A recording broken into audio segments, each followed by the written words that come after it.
Controversy has followed the long political career of Charity Kaluki Ngilu, one of Kenya's most recognizable female political figures. Over the years, she has faced investigations, legal battles, and political disputes that have placed her repeatedly in the national spotlight. In August 2024, the Senate Public County Investments and Special Funds Committee summoned Ngilu to explain audit queries surrounding the finances of the Kitui County Textile Center, Kikotech, a flagship industrial project launched during her tenure as governor of Kitui County. The Auditor General had issued adverse audit opinions for the 2019-2022 financial years, citing missing documentation and potential mismanagement of more than Kenya shillings 168 million. Senators also demanded answers about a July 2019 fire that destroyed accounting documents related to nearly Kenya shillings 10 billion in county funds just days before the close of the financial year.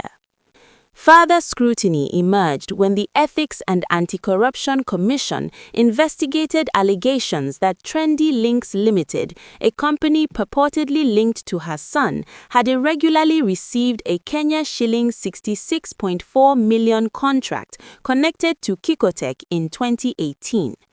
When Ngilu failed to appear before the Senate to respond to these concerns, lawmakers fined her Kenya shillings 500,000 in October 2024. Her controversies have not been limited to county governance. In October 2025, Ngilu faced public criticism after revealing she had sought political intervention from Raila Odinga regarding a long-running personal tax dispute with the Kenya Revenue Authority. The admission triggered debate about political influence in tax matters. Years earlier, while serving as Cabinet Secretary for Lands in 2015 under President Uhuru Kenyatta, Ngilu became entangled in the controversial Kenya shillings 8 billion Karen land scandal. She was accused of obstructing investigations into irregular land transactions. Although the case generated intense political pressure and ultimately forced her resignation from the cabinet, the charges were later terminated in 2020 when the Court of Appeal ruled that the prosecution process had been unconstitutional. Another dispute arose in 2018 when Ngilu, then governor of Kitui, imposed a ban on charcoal transportation in the county in an effort to protect forests. The directive sparked protests and accusations of ethnic incitement after a charcoal truck was burned. The matter drew the attention of the National Cohesion and Integration Commission, which summoned her to respond to the allegations. Earlier in her ministerial career, Ngilu had also faced enquiries related to the Water Ministry, including investigations into procurement processes and the stalled Umar Dam project. Despite these controversies, Ngilu has maintained a strong political presence in Kenya for more than 3 decades. Her journey began far from the national stage. Charity Kaluki Ngilu was born on 28 January 1952 in Boni, located in present-day Makueni County, Kenya. She grew up in a large family as the 9th of 13 children. Her father was an evangelical minister, while her mother died when Ngilu was still young. The loss forced her to begin working at the age of 15 in order to help support her family. She began her education at Mboni Intermediate School before earning admission to the prestigious Alliance Girls High School, one of the country's most respected secondary schools. There, she began developing leadership qualities that would later shape her political career. After finishing secondary school, Ngilu pursued professional training in administration and management. She studied secretarial and management courses at Kianda College and the Government Secretarial College. In 1975, she graduated from the Kenya Institute of Administration, now known as the Kenya School of Government, as a certified secretary. Decades later, she expanded her academic credentials. In 2012, Ngilu earned a Bachelor of Arts degree in Leadership and Management from St. Paul's University, graduating from the institution's Nairobi campus. Before entering politics, Ngilu built a career in administration and business. She initially worked as a secretary at the Central Bank of Kenya before later becoming an administrative manager at Chase Manhattan Bank in Nairobi. She eventually left the corporate sector and ventured into entrepreneurship. Ngilu operated a successful bakery and restaurant and founded Annie Plastics Ltd., a manufacturing company producing plastic pipes and plumbing materials near Embakasi in Nairobi.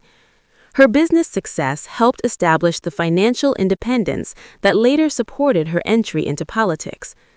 Ngilu entered national politics in 1992 when Kenya transitioned to multi-party democracy. Running under the Democratic Party, she was elected Member of Parliament for Kitui Central, beginning a parliamentary career that would span more than 2 decades. She served 4 consecutive terms representing the constituency between 1992 and 2013.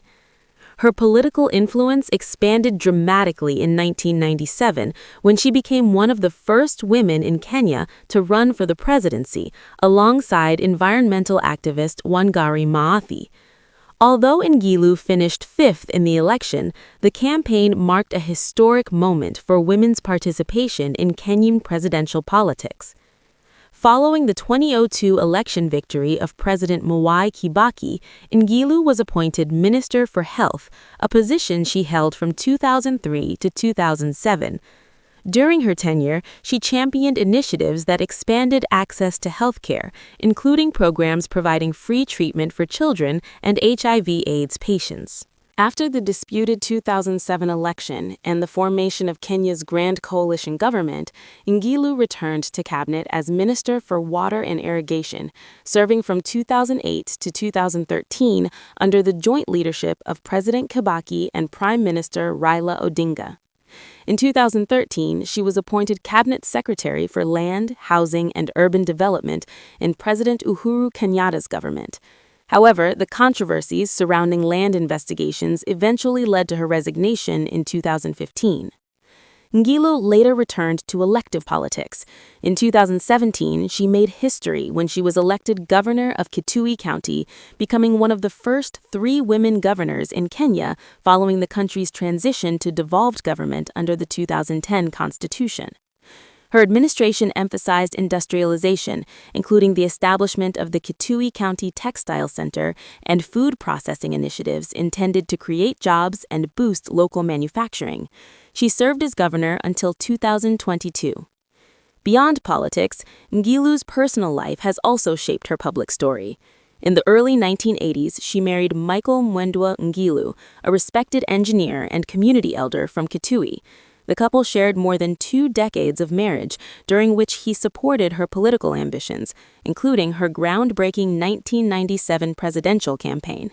Their marriage ended tragically when Michael Ngilu died on 1 July 2006 at Groote Schuur Hospital in Cape Town, South Africa, after a long battle with diabetes. Since his death, Charity Ngilu has remained a widow. The couple had 3 children, including Sialo Ngilu, who has occasionally been mentioned in public reports connected to county development initiatives. Ngilu has often spoken openly about the emotional impact of losing her husband, describing him as her strongest pillar of support. Over the decades, Ngilu has accumulated property and business interests through both private enterprise and her long career in public service. Among her notable assets is a prime parcel of land in Mombasa, valued at approximately Kenya shillings 150 million, which she reclaimed in court in November 2024 after years of occupation by squatters. The court also awarded her Kenya shillings 10 million in damages for trespass. She also maintains residences in Kitui County, where her home sits near Ithokwe Stadium, as well as private property in Nairobi. Her manufacturing firm, Annie Plastics Ltd., remains one of her most prominent business ventures. Although estimates of her wealth often circulate online, Ngilu has not publicly disclosed a recent net worth figure.